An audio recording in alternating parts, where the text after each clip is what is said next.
nananahimik yung tao. Inaway mo. Tapos nung ginantihan ka na, ikaw pang feeling kawawa. Pa-victim ka, girl.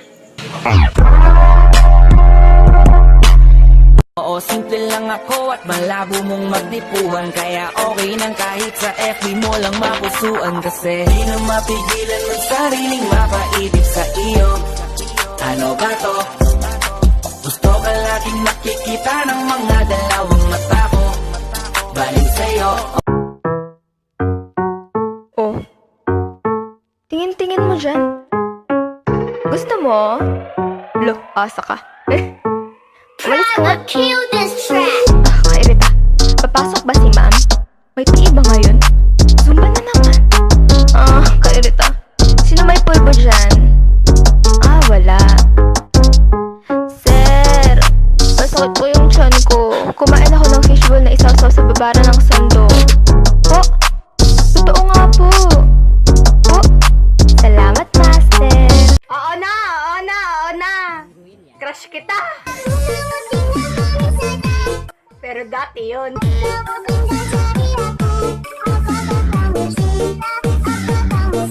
Hanggang ngayon. Shoutout nga pala dyan sa bago ng ex ko.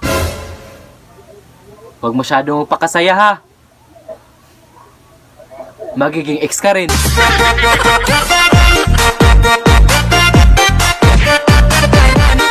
Papakitaan pa rin kita ng mabuti kahit alam kong peke ka.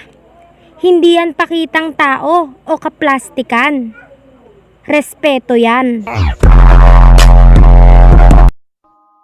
Matagal na panahon nakitang balak tanungin. May pag-asa ba ko, bakit di pa sagutin? Sabihin mo ano pa ba ang dapat kong gawin?